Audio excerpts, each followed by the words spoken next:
Becoming Dr. Baker. Today I'm going to talk to you all about the clinical psychology or counseling psychology PhD admissions interview. Something that I know is really scary. I definitely freaked out about it myself, but also something that turned out to be pretty fun.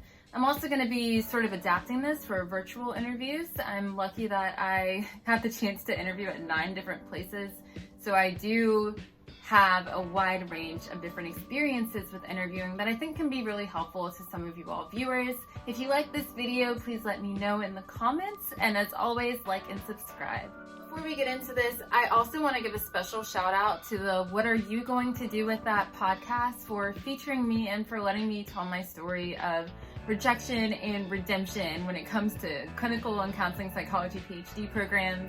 As most of you know, I was rejected from every PhD program I applied to back in the 2018-2019 cycle, but I am back, and the second time around I applied, I was able to get 9 interviews and ultimately, I think, 6 acceptances. So things worked out a lot in my favor, and if you want to hear more about that story, I have a video on my YouTube, and I also got to share my story with What Are You Going to Do With That podcast, and they have a YouTube channel, the podcast, an Instagram, and a Twitter, and I'm going to put all of that information in my bio. They're awesome. Check them out. They have a lot of inspiring and encouraging stories that have benefited me a lot and just keeping me going and learning different things, so be sure to check them out. Okay, so what you came for is information on the clinical and counseling PhD admissions interview.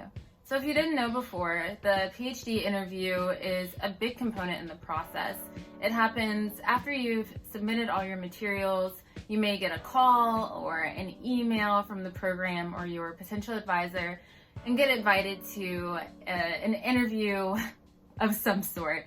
When I interviewed, some of them, I think I had 1 phone call interview. I had 2 that were online in some kind of way, and then I also had the rest were in person. So lots of different experiences. Programs will do them differently, but I imagine this year that they're going to be majority, if not all, conducted virtually. And this interview is really where you decide, is this the place that you can see yourself for the next 5 to 6 years? This interview is, I don't even know if they should call it an interview necessarily, because it's really just an informational for you to get to understand what the program is all about, more so than what you've read online. They kind of share with you, different members of the faculty. They share with you how things run, different requirements, what makes their program special, blah, blah, blah. And you also get to meet the students that are current students. In some cases, I think I actually got to meet some alumni from the program, which was really cool, as well as faculty members and other key staff and personnel. One of the most exciting things for me, and that I hate that everyone won't get this experience this year, is just getting to see different parts of the world. I am born and raised in North Carolina. I've lived my entire life in the same 40-mile radius. So getting to just get out and see what my life could potentially look like in all these different places was so cool. And because interviews happen basically within the same month-long period, I was traveling constantly.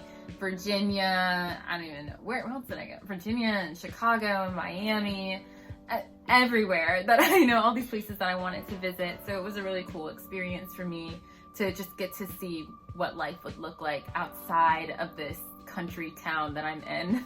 But you won't get that experience virtually, and that's okay. The program that I ended up choosing had a virtual interview process, so that just goes to show you how much information you can actually glean from a Zoom interview. It was a really great experience for me because I got to connect with a lot of different people, especially the students, the current students, as well as my future and now current PI or advisor, and meet some other people like the director of clinical training and other interviewees who ultimately ended up being in my cohort. So you get that same experience virtually. You may not be there physically, but you'll still be able to feel that vibe and what the program brings, and hopefully be able to kind of discern where you fit within that program. Here are some tips and information on how to ace this interview and to make it the best of what it is. If it's conducted virtually, if it's a phone call, whatever it may be, you can make this a really great experience, and I'm going to show you how. There were 2 places that I applied to where my interview was a phone call and a phone call only. And I'm gonna tell you why that was. One of them was in New York City, not the program that I'm currently at, but one was in New York City. And I think that their interview process was just a little bit more low-key. They called me kind of without warning and asked if it'd be a good time for me to interview. Stupidly, I said yes because I was just so excited, but I was a little bit unprepared. So if someone calls you unexpectedly and asks you if it's a good time to interview, even if you may think it is, say no, just so that you can kind of collect yourself and get your notes together and, you know, breathe before you're entering this process. But hopefully that won't happen for anyone. Phone call interviews are really tough. I know I had a couple of preliminary phone call interviews where the advisor had called me kind of to do like a pre-screen, like I looked good on paper, but they wanted to make sure that, you know, what I wrote matched what I was saying, which is very important. I'm really glad that they did that. And those are scary because all it is just your voice. And I personally prefer Zoom. I prefer video. That's why I have a YouTube.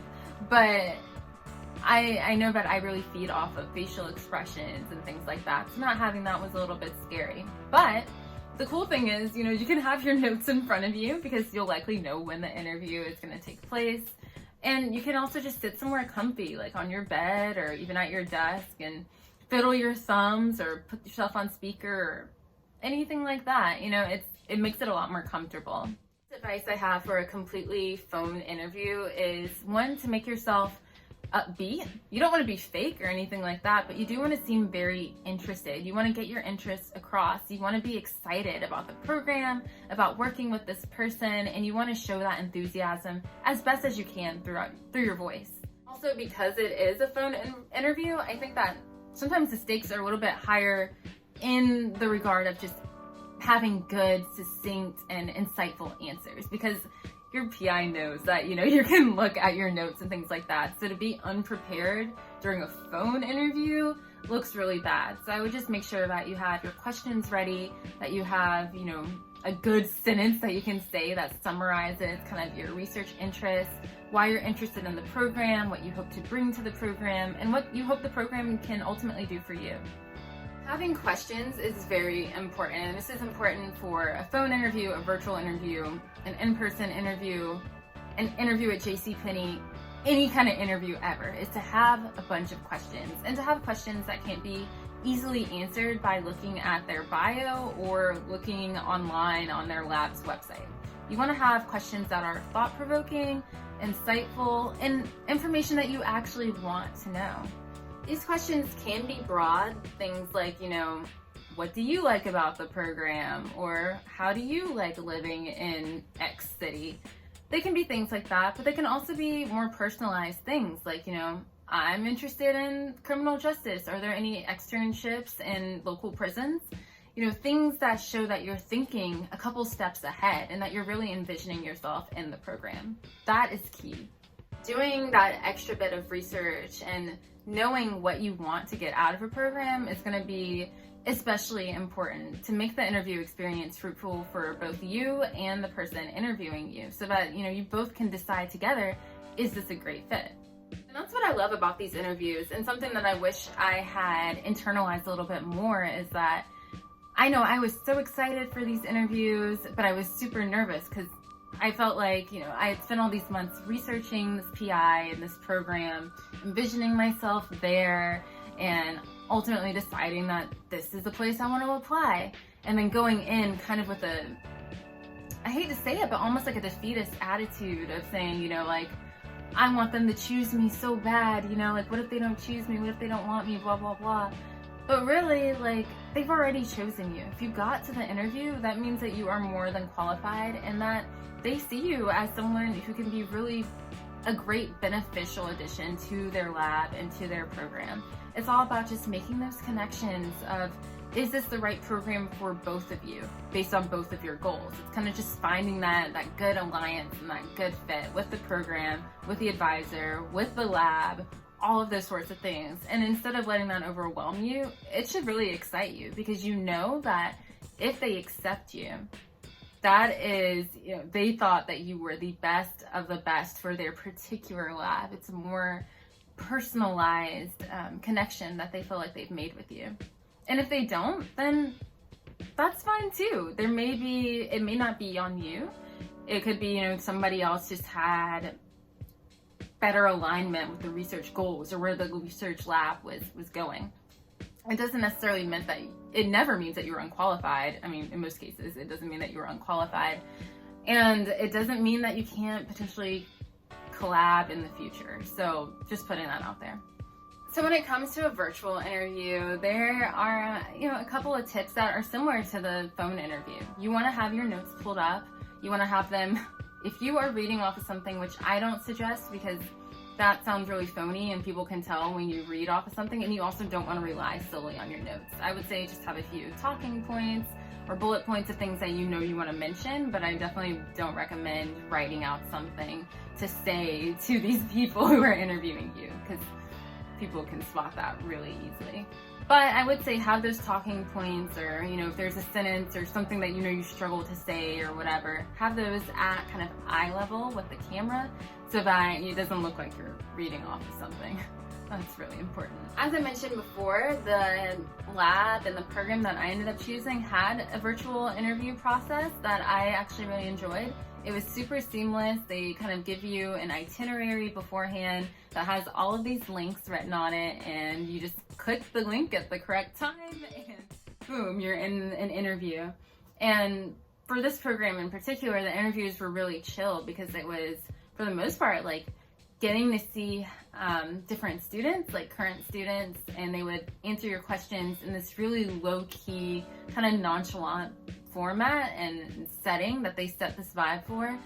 And I love that. It put me at ease because I knew that I had my faculty interview coming up. I knew I had a group interview coming up that I was nervous for. So kind of starting my day with just getting to know students and having them calm my nerves was fantastic. There are a lot of different scenarios that you could be placed in an online interview. So you may be interviewing with current students. You may be interviewing with your advisor, like your faculty, in kind of like a one-on-one interview. There's also a group interview, which I will talk about soon, that you could potentially have, which is basically where all the applicants for that lab are being interviewed simultaneously, either by the PI or by a group of researchers or by the lab. That is the experience that I dislike. I strongly dislike because I get psyched out so easily. But again, more on that later. And then you may also meet some other faculty members that your PI likes to collaborate with often, or people that you will be working with in some regard. So maybe the director of clinical training, or just other key personnel and staff that are in the program that want to get to know you and that you should get to know as well. For the interview with your PI and your advisor, I know that is probably the most overwhelming and daunting one. The one that you get the most nervous about because you think, this person ultimately has the authority to accept me or not accept me, which is true. I mean, you want to be on their good side. But this interview is actually, I found it to be one of the easiest in a way because this is the person that you have been researching for so long and stalking and reading their publications. So you're likely over prepared. And like I said, they believe that you would make a great addition to the lab. It's all just about finding that personal connection, that personal fit. And so there's no need to kind of like put on airs or be like inauthentic, because ultimately what you're looking for is that great connection, that great fit, because you have all the qualifications. It's just about what you want to do with your PhD or what kind of research you're interested in, and then figuring out if they can best support that or not. So I would definitely focus on this interview because, yeah, it's really important. But you're also likely prepared, if not over-prepared for it, because they may be just asking you personal questions about kind of like your style of learning and things like that. I never had a PI ask me, like, can you tell me what you liked about this certain publication? Like, no, that was never something that was asked at all. It may be, like, what excites you about my lab, or why do you think, you'd make a great addition to this lab, things like that. And that's to be expected. And you likely already wrote about that in your personal statement. So it's kind of just making sure that those things still align. but they're not going to ask you these super targeted and pointed questions about particular publications or methodologies or anything like that. It can be a great talking point if that's something you want to mention and you feel comfortable discussing.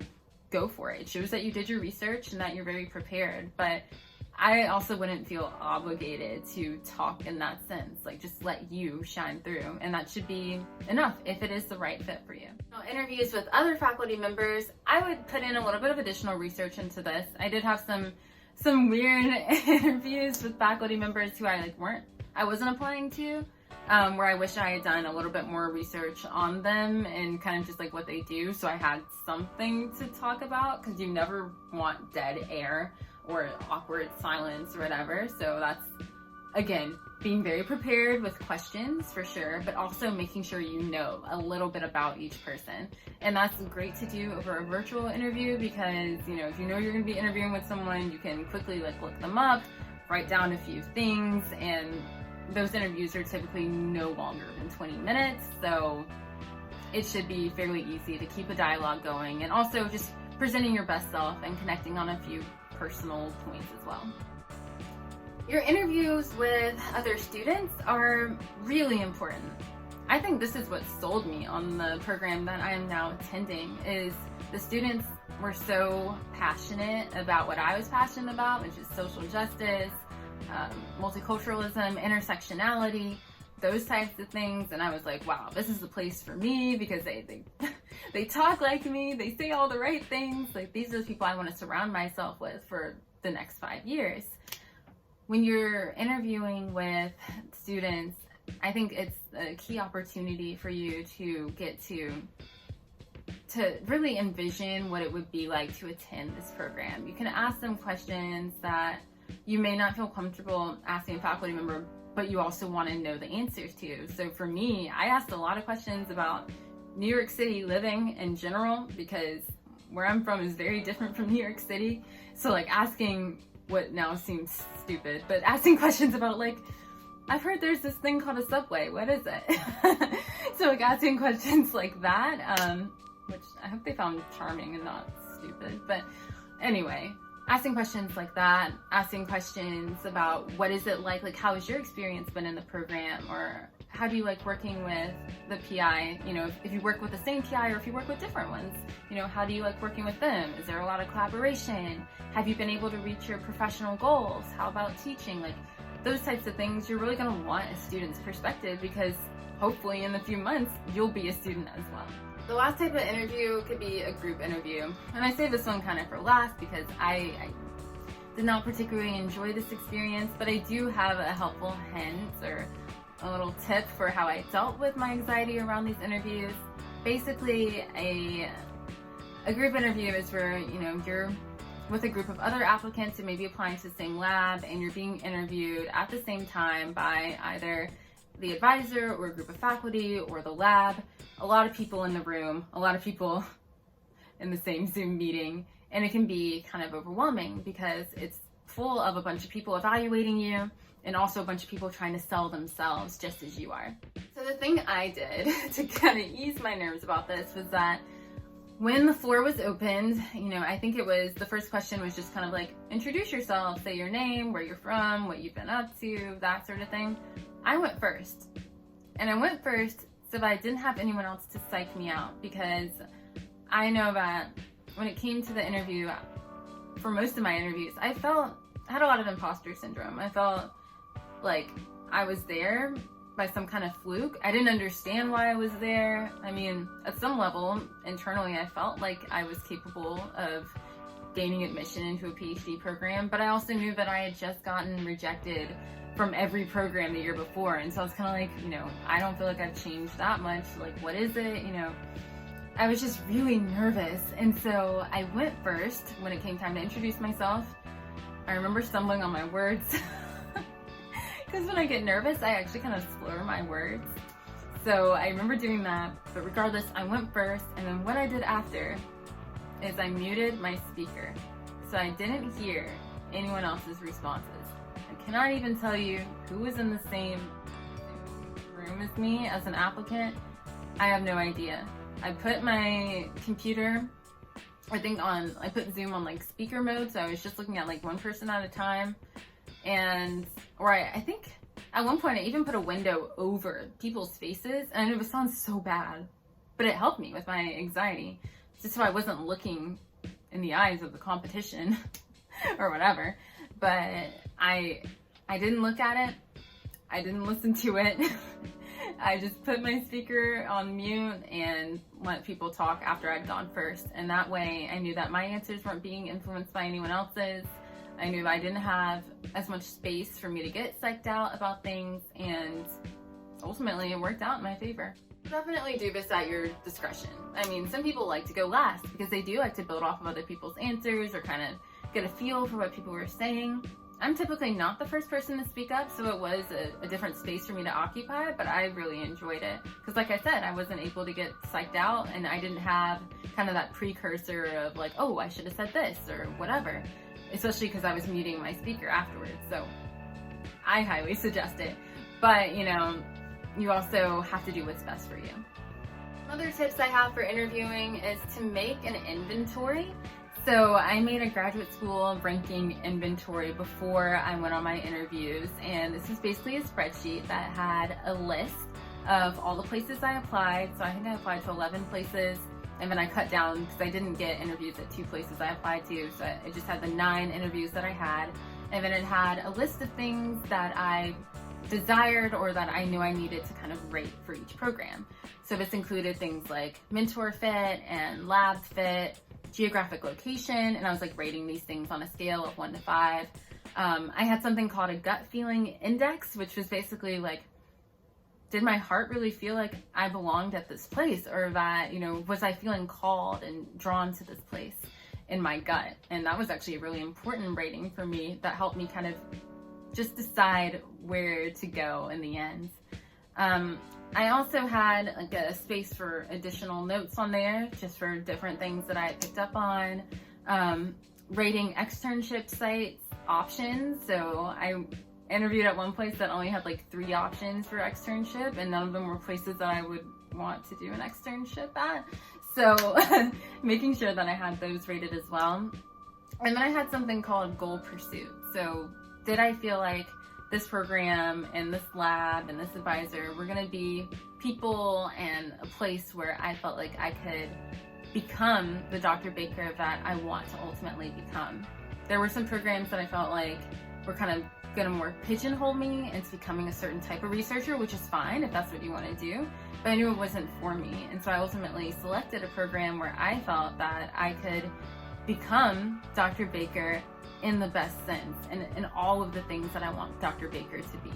I highly suggest making that inventory or an inventory like it before you interview, because you want to go in with that mindset of certain things that you want to look at and be attuned to during the interview process. Those are some tips that I have on interviewing.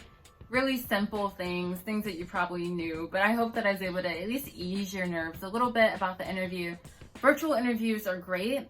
I hope that you don't feel too sad about the fact that a lot of them won't be in person, because I think that virtual interviews they can offer, you know, kind of a comfort that you wouldn't get if you were interviewing in person. And it's just as easy to pick up on certain things like dynamics, intergroup dynamics, or just people's passion for the program, watch their body language, watch how they speak about their advisor and about their experiences and things like that. Totally doable on Zoom, and I hope that you enjoy your interviews and you knock it out the park. I'm rooting for all of you, of course, and I'm here to answer any questions that you may have, or maybe I'll do an additional video on some things that I left out. But I really hope you enjoyed this video. If you did, please like and comment and subscribe, and I will see you next week. Best of luck.